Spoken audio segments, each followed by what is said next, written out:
I welcome you all my dear students to my channel engineer study. आज की story है God's advice, भगवान की सलाह। ठीक है, देखते हैं बहुत ही लाइन बाय लाइन अच्छे से, और यहाँ के स्ट्रक्चर को हम याद करेंगे, कुछ स्ट्रक्चर को जिसको हम डे टू डे लाइफ में यूज कर सके, है ना। एक दो स्ट्रक्चर हम हर स्टोरी से सीखते जाएंगे ताकि हमारी इंग्लिश की भी नॉलेज अच्छी हो सके और हम डे टू डे लाइफ में उन्हें यूज कर सके। Okay, let's start. देखिए क्या है, अ बैगर। बीईजी, बैग का मतलब होता है विनती करना, किसी से गुहार लगाना, और जो दूसरों से विनती करता है, कुछ मांगते रहता है, उसको बोलते हैं बैगर, मतलब भिखारी। अ बैगर, एक भिखारी, वेंट, चला गया। कहाँ चला गया? To the village headman. किसके पास? टू मतलब के पास चला गया। किसके पास? द विलेज, गांव के, हेडमैन मतलब सरपंच के पास। समझ में आई ये कहानी, है ना। A beggar went to the village headman, गांव के मुखिया के पास या सरपंच के पास वो चला गया। क्यों चला गया? फॉर, के लिए। किसके लिए? आर्म्स मतलब भीख मांगने के लिए या दान मांगने के लिए, है ना। तो आर्म्स का मतलब होता है भीख मांगना, ALMS, आर्म्स, इसको याद रखना। ठीक है, ये प्लूरल नहीं है, ALM आर्म कुछ नहीं होता, एस आपको लिखना ही पड़ता है ना।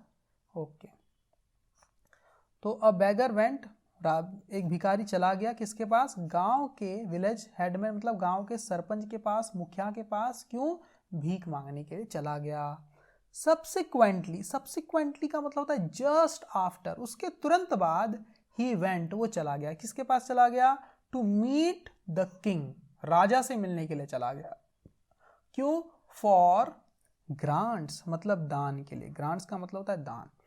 उसके तुरंत बाद वो राजा से मिलने चला गया दान के लिए, है ना, उसे दान मिल जाएगा कुछ करके राजा के पास। द बैगर थॉट, उस भिखारी ने सोचा। क्या सोचा? जो सोचा वो बात यहाँ इन्वर्टेड कॉमा के बीच में लिखी हुई है, आप देख सकते हैं इनको। द बैगर थॉट, थिंक की सेकेंड फॉर्म है थॉट, थिंक यानी सोचना, थॉट सोचा। द बैगर थॉट, उस भिखारी ने सोचा, the king is definitely richer than the village headman. जो किंग है, इज वो है, क्या है? डेफिनेटली, निश्चित रूप से, बिना किसी डाउट के, निसंदेह है। क्या है? रिचर, ज्यादा अमीर है ना। कंपैरेटिव डिग्री लगी, रिच की सेकंड फॉर्म है कंपैरेटिव डिग्री रीचर, है ना। The king is definitely richer than the village headman. किससे अमीर है? किससे ज्यादा अमीर है? से, देन से। द विलेज हेडमैन, गांव के उस मुखिया से, गांव के सरपंच से ज्यादा अमीर है। कौन? राजा, डेफिनेटली, निश्चित रूप से, है ना। इसीलिए ही वेंट, वो चला गया। कहाँ चला गया? टू द किंग, राजा के पास चला गया। He went to the king, वो राजा के पास चला गया।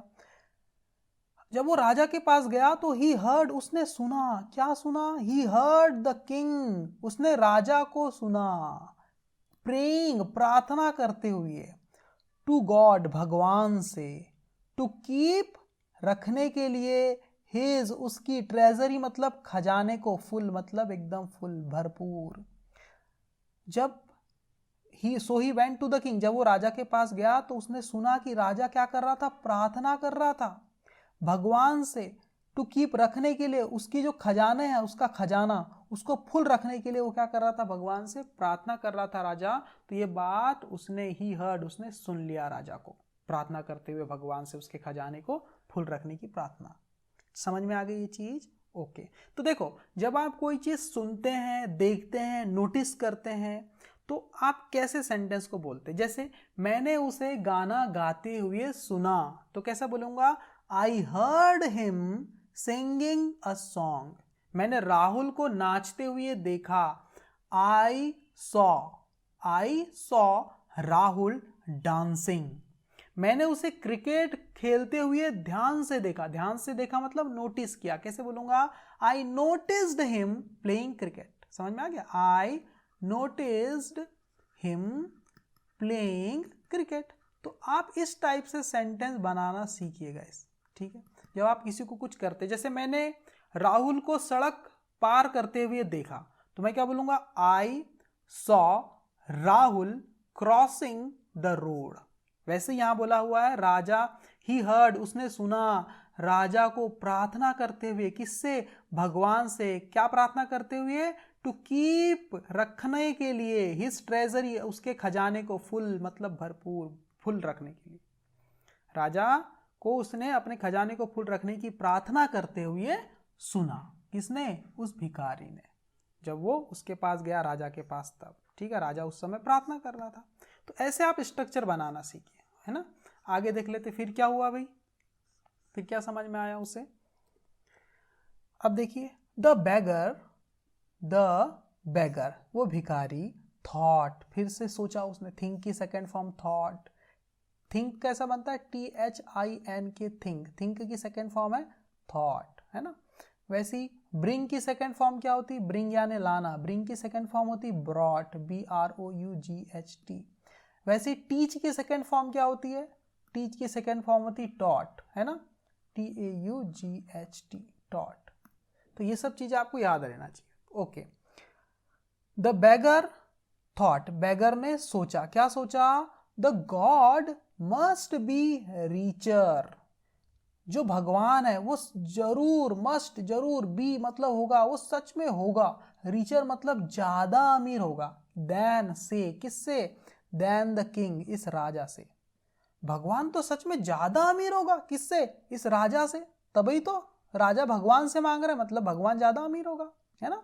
The god must be richer than the king, so इसीलिए ही वेंट, वो चला गया, बिफोर गॉड। बिफोर का मतलब यहाँ पहले नहीं है, बिफोर का मतलब है यहाँ पर सामने, समक्ष, है ना। ही वेंट बिफोर गॉड, वो भगवान के सामने चला गया, उनके सामने उपस्थित हो गया, ठीक है। तब गॉड ने क्या कहा? गॉड सेड, गॉड ने कहा, भगवान ने कहा उस भिखारी को, क्या कहा? डियर चाइल्ड, प्यारे बच्चे, you should give up begging. You should, should मतलब चाहिए, तुम्हें चाहिए, क्या चाहिए? गिव अप मतलब बंद कर देना, त्याग देना, छोड़ देना, तुम्हें छोड़ देना चाहिए। गिव अप कर देने का मतलब क्या होता है? छोड़ देना चाहिए। क्या छोड़ देना चाहिए? बेगिंग। बेगिंग का मतलब होता है भीख मांगना। एक बेगर होता है ना, बेगर मतलब भीख मांगने वाला, और बेगिंग मतलब भीख मांगने की क्रिया को बोलते हैं बेगिंग, है ना।